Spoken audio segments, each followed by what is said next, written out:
नमस्कार, प्रणाम। नौकरी सीरीज के चौथे एपिसोड में आप सभी झारखंडियों का बहुत बहुत स्वागत है। आज नौकरी सीरीज के इस चौथे एपिसोड को हम समर्पित कर रहे हैं सीडीपीओ के अभ्यर्थियों को जो पिछले 2.25 साल से मेंस परीक्षा के नतीजों का इंतजार कर रहे हैं। तो चलिए आज बात सीडीपीओ के अभ्यर्थियों की करते हैं। बच्चों और महिलाओं में कुपोषण के मामले में झारखंड देश का दूसरा सबसे बुरी स्थिति वाला राज्य है। जुलाई 2025 में संसद के मॉनसून सत्र के दौरान राज्यसभा में केंद्रीय महिला एवं बाल विकास राज्य मंत्री सावित्री ठाकुर ने यह जानकारी दी। उन्होंने ही बताया कि झारखंड में 43.26% बच्चे ठीकने कद के हैं, जो उनमें कुपोषण का अहम लक्षण बताता है। इंडिया टुडे हिंदी की एक रिपोर्ट में यह जानकारी दी गई कि झारखंड के प्रत्येक 100 में से प्रत्येक 100 में से 67 बच्चों में खून की कमी है, माने वह बच्चे एनीमिया का शिकार है। आंगनबाड़ी केंद्रों की निगरानी करते हैं सीडीपीओ। बच्चों और महिलाओं को कुपोषण के लिए बचाने के लिए केंद्र और राज्य सरकार द्वारा जितनी भी योजना, कार्यक्रम अथवा अभियान संचालित किए जाते हैं, उसका जरिया आंगनबाड़ी केंद्र है। प्रत्येक पंचायत में एक आंगनबाड़ी केंद्र होता है और इन आंगनबाड़ी केंद्रों के संचालन की जिम्मेदारी बाल विकास परियोजना पदाधिकारी, संक्षेप में कहें तो सीडीपीओ की होती है। झारखंड में कुल 264 प्रखंड हैं और नियमों के मुताबिक प्रत्येक प्रखंड में एक बाल विकास परियोजना पदाधिकारी होने चाहिए। जून 2023 में राज्य सरकार ने झारखंड लोक सेवा आयोग के जरिए सीडीपीओ के 64 पदों पर बहाली के लिए विज्ञापन जारी किया था। आज सितंबर 2025 में यानी तकरीबन 2.25 साल बाद भी इसकी नियुक्ति नहीं हो पाई। मुख्य परीक्षा अगस्त 2024 में ही ली गई थी, लेकिन आज तक इसका परिणाम जारी नहीं किया गया। अभ्यर्थी परेशान हैं और सवाल पूछ रहे हैं कि आखिर सीडीपीओ बहाली के लिए ली गई मुख्य परीक्षा का परिणाम कब आएगा, कब इंटरव्यू की तारीख घोषित होगी, कब उनको नियुक्ति मिल पाएगी। 1 साल से रिजल्ट का इंतजार कर रहे हैं पंकज सीडीपीओ बहाली के अभ्यर्थी हैं। उन्होंने अगस्त 2024 में सीडीपीओ बहाली की मुख्य परीक्षा दी। उन्होंने 2012 में ही स्नातक किया था। वह बीटेक डिग्रीधारी हैं। 2016 से प्रतियोगिता परीक्षाओं की तैयारी शुरू की थी। 6ठी जेपीएससी में इंटरव्यू तक गए थे। 7वीं से 10वीं जेपीएससी में मुख्य परीक्षा दी थी। 11वीं से 13वीं जेपीएससी में प्री क्वालिफाई किया था। 2016-17 में जेएसएससी सीजीएल का प्री और मेंस क्वालिफाई किया था, लेकिन नई हेमंत सरकार ने नियमावली में बदलाव किया और नियुक्ति रद्द हो गई। पिछले साल सितंबर में आयोजित जेएसएससी सीजीएल परीक्षा क्वालिफाई करने वाले पंकज का डॉक्यूमेंट वेरिफिकेशन हो चुका है, लेकिन मामला हाईकोर्ट में लंबित है। पंकज बताते हैं कि बाल विकास परियोजना पदाधिकारी के लिए 10 जून 2024 को प्री और अगस्त महीने में मुख्य परीक्षा का आयोजन हुआ था। तत्कालीन जेपीएससी अध्यक्ष डॉक्टर नीलिमा केरकट्टा के कार्यकाल में ही परिणाम तैयार था, लेकिन 1 साल से अधिक बीतने के बावजूद इसे अब तक जारी नहीं किया गया है। आयोग केवल आश्वासन देता है। सितंबर में आयोग के सचिव से अभ्यर्थियों की मुलाकात हुई थी और 10 दिन के भीतर परिणाम जारी करने की बात कही गई थी, लेकिन कोई अपडेट इस पर नहीं। पंकज रांची में रहकर प्रतियोगी परीक्षाओं की तैयारी करते हैं। पढ़ाई का खर्चा ट्यूशन पढ़ाकर निकालते हैं। विवाहित हैं और उनकी संतानें भी हैं। परिवार का खर्च चलाते हुए रांची जैसे महंगे शहर में पढ़ाई करना मुश्किल साबित होता जा रहा है। 36 साल के हो चले पंकज को उम्र सीमा गुजर जाने का डर भी सताता है। कहते हैं कि अब मानसिक रूप से थकान होने लगी है। पारिवारिक समारोहों में जाना छोड़ दिया क्योंकि लोगों के सवाल चुभते हैं। लोग करियर पर सवाल पूछते हैं और फिर उदासीन सी प्रतिक्रिया देते हैं। उनको कैसे समझाएं कि झारखंड में प्रतियोगी परीक्षाओं का परिणाम आने में औसतन 5 साल लग जाते हैं। सवाल केवल पंकज के लिए जरूरी सरकारी नौकरी की नहीं है, सवाल कुपोषण से जूझते झारखंड की भी है। सवाल आंगनबाड़ी केंद्रों के सफल संचालन और इसकी मॉनिटरिंग की भी है। प्रभात खबर में छपी एक रिपोर्ट के मुताबिक कुपोषण मुक्त झारखंड बनाने के लिए झारखंड के सभी 264 प्रखंडों में महिलाओं और बच्चों के लिए 1356 सेक्टर में 224 प्रोजेक्ट संचालित हैं। झारखंड में कुल 38,756 आंगनबाड़ी सेंटर संचालित हैं, जिनमें से 37,800 आंगनबाड़ी कार्यकर्ता कार्यरत हैं। आंगनबाड़ी लाभुकों की संख्या 32,74,633 है। झारखंड में प्रतिमाह पोषण का लाभ लेने वाले 6 माह के बच्चों की संख्या 1,08,153 है। 6 माह से 3 साल तक के लाभुक बच्चों की संख्या 12,05,381। 3 साल से 6 साल के लाभुकों की संख्या 14,38,192। झारखंड के 1,94,965 गर्भवती महिलाएं इस योजना का मुख्य हिस्सा है। इतने महत्वपूर्ण काम की यदि निगरानी नहीं होगी तो परिणाम कैसे आएगा? बाल विकास परियोजना पदाधिकारी अपने प्रखंड के अंतर्गत आने वाले सभी आंगनबाड़ी केंद्रों की मॉनिटरिंग करते हैं। आंगनबाड़ी केंद्रों को मिलने वाली सुविधाओं और संसाधन की जांच करते हैं, कामकाज की समीक्षा करते हैं और सरकार को उचित सलाह देते हैं। ऐसे महत्वपूर्ण पद पर नियुक्ति में देरी से कई सवाल खड़े होते हैं। गुमला की रंजू भी अगस्त 2024 में सीडीपीओ बहाली की मुख्य परीक्षा में शामिल हो चुकी हैं और चयन को लेकर आश्वस्त हैं। वह भी 1 साल से रिजल्ट का इंतजार कर रही हैं। कहती हैं कि इस तरह से बिना कारण रिजल्ट में देरी और लंबे इंतजार से मानसिक थकान हो रही है। रंजू ने साल 2015 में इलेक्ट्रिकल इंजीनियरिंग में स्नातक किया। इसके बाद से सिविल सेवा की तैयारी में जुट गई। वह जेएसएससी सीजीएल परीक्षा क्वालिफाई कर चुकी हैं। डॉक्यूमेंट वेरिफिकेशन भी हो गया है, लेकिन केस हाईकोर्ट में लंबित है। रंजू के पिता का निधन 2016 में हो गया था। वह कैंसर पीड़ित थे।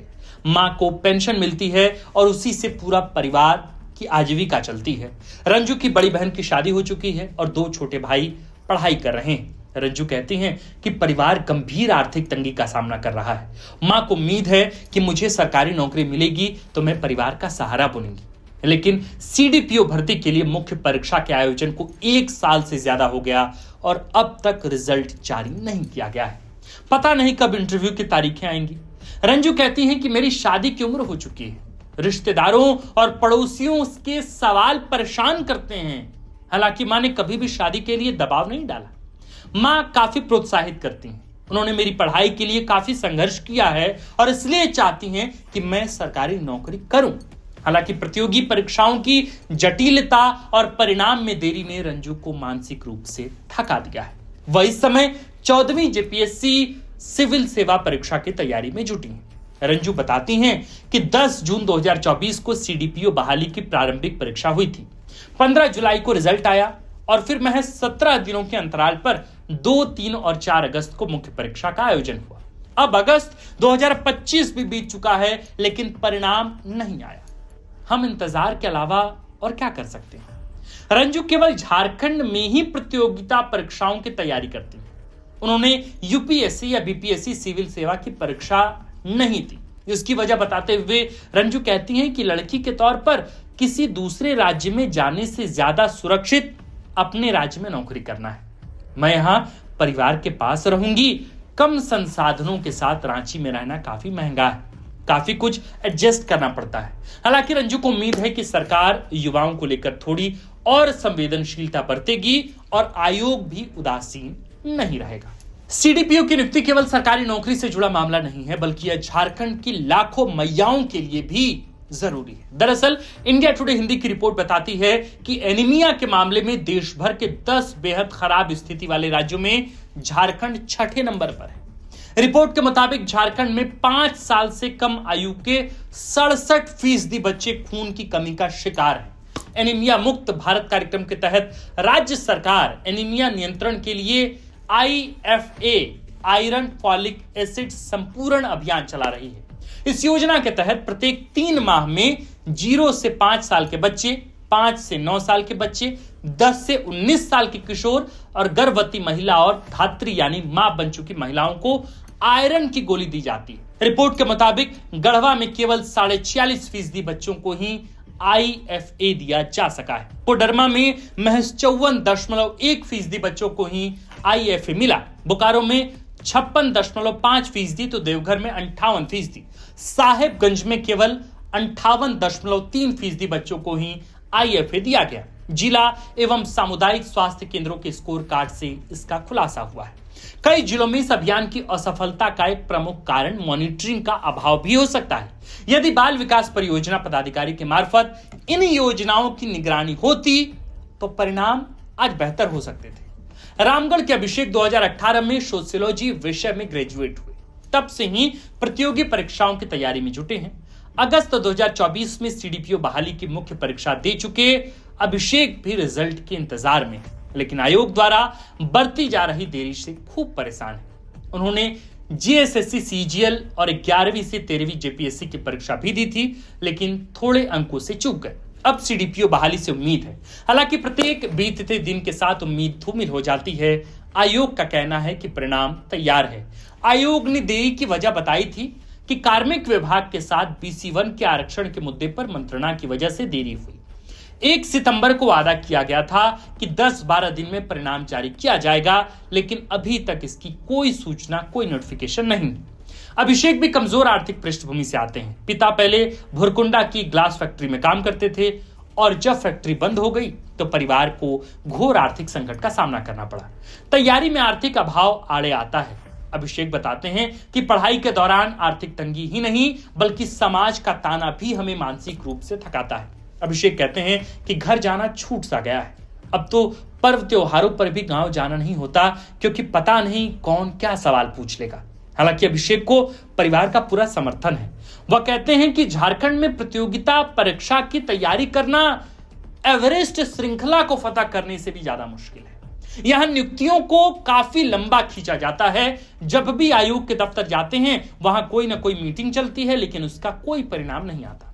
अभिषेक चाहते हैं कि आयोग जितना जल्दी संभव हो सीडीपीओ मुख्य परीक्षा का परिणाम जारी करे। सीडीपीओ बहाली की प्रक्रिया कितनी लंबी चली है, इसकी भी वानगी जरा देख लीजिए। 8 जून 2023 को सीडीपीओ भर्ती का विज्ञापन आया था। कब? 8 जून 2023 को। 27 जून से 26 जुलाई 2023 तक अभ्यर्थियों ने आवेदन किया। 28 जुलाई 2024 तक अभ्यर्थियों ने शुल्क जमा किया, जिसके बाद जेपीएससी ने आवेदन करने की मियाद को 16 अगस्त 2023 तक बढ़ा दिया। हालांकि इस बीच 17 जुलाई को जेपीएससी ने कहा कि प्रशासनिक कारणों से भर्ती प्रक्रिया को स्थगित किया जाता है। 27 जनवरी 2024 को जेपीएससी ने दोबारा सीडीपीओ बहाली का विज्ञापन निकाला और न्यूनतम उम्र सीमा 1 अगस्त 2024 को 22 साल रखी गई, तो पहले 1 अगस्त 2019 को ही 22 साल थी। अभ्यर्थियों से दोबारा आवेदन लिया गया। 20 मई 2024 तक आवेदन की प्रक्रिया चली। इससे पहले 2 मई 2024 को आयोग ने बताया कि पीटी परीक्षा का आयोजन 10 जून को होगा।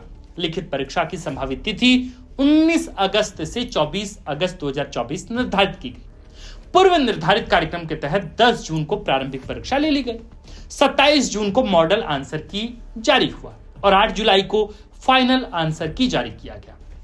15 जुलाई को प्रारंभिक परीक्षा का रिजल्ट आया। 2 से 4 अगस्त 2024 को मुख्य परीक्षा ली गई। अब अगस्त 2025 बीत गया, लेकिन मुख्य परीक्षा का परिणाम नहीं आ सका। 1 सितंबर 2025 को अभ्यर्थियों ने जेपीएससी के सचिव से मुलाकात की थी। जेपीएससी ने आश्वासन दिया था कि 10-12 दिनों में मुख्य परीक्षा का परिणाम जारी करके इंटरव्यू की तिथि निर्धारित कर दी जाएगी, लेकिन यह मियाद भी पूरी होने को है। रिजल्ट को लेकर कोई जानकारी नहीं है। हालांकि इस बीच जेपीएससी ने 508 पदों पर नियुक्ति के लिए परीक्षा कैलेंडर जारी किया है। आयोग ने आश्वासन दिया है कि सितंबर महीने के अंत तक परिणाम आएंगे। हमें और अभ्यर्थियों को भी यही उम्मीद है कि ऐसा ही होगा। फिर कोई अपरिहार्य कारण नौजवान की राह का रोड़ा नहीं बनेगा। सीडीपीओ मुख्य परीक्षा का रिजल्ट केवल 64 अभ्यर्थियों के करियर का सवाल नहीं है, बल्कि यह लाखों बच्चों और महिलाओं के स्वास्थ्य, उनकी जिंदगी का सवाल है। शायद सरकार भी नियुक्तियों पर ऐसी ही समझ रखती होगी जैसा तथ्य हमने आपके समक्ष रखा है। उम्मीद है कि नियुक्ति प्रक्रिया तेज होगी। बाकी मेरे प्रिय श्रोती दर्शकों, हमने जैसा अपने दर्शकों से, झारखंडियों से वादा किया था कि हम नौकरी सीरीज का एक एक एपिसोड लेकर आपके समक्ष आते रहेंगे, तो आज इस कड़ी का यानी नौकरी सीरीज का चौथा एपिसोड आपके हवाले हमने कर दिया। मसला सिर्फ सीट का नहीं है कि 64 सीटें हैं कि 65 हैं कि 50 हैं। मसला यह है कि उतने ही कम अभ्यर्थियों के चयन हो जाने से झारखंड के कितने मैयाओं का भला हो जाएगा, झारखंड के कितने बच्चों को कुपोषण से बाहर निकाला जाएगा। हम उम्मीद करते हैं कि आप इस वीडियो को झारखंड के हर मोबाइल स्क्रीन तक पहुंचाइएगा। उन्हें बतलाइएगा कि द फोर्थ पिलर नाम का एक चैनल भी है, डिजिटल चैनल, जो आपके हिस्से की बात करता है। आप उन्हें यह भी बतलाइएगा कि इसी वीडियो के डिस्क्रिप्शन में एक व्हाट्सएप का ग्रुप का लिंक भी है, जिस लिंक को टैप करने पर आप हमारे व्हाट्सएप ग्रुप के नौकरी सीरीज के ग्रुप से सीधे जुड़ पाएंगे और जहां आपको हर नौकरी सीरीज के एपिसोड की पहले ही जानकारी मिल चुकी होगी। बाकी इस वीडियो को अंत तक देखने के लिए आपका बहुत बहुत शुक्रिया। आप देख रहे थे फोर्थ पिलर का बिल्कुल ताजा तरीन कार्यक्रम नौकरी सीरीज। हमारा नाम आकाश आनंद है और इस शानदार से रिसर्च, शानदार से स्क्रिप्ट को लिखा है हमारे प्रिय साथी व संस्थान के कंटेंट हेड सूरज ठाकुर ने, और इस वीडियो को आपके लिए रिकॉर्ड किया है हमारे साथी विक्की ने। शुक्रिया।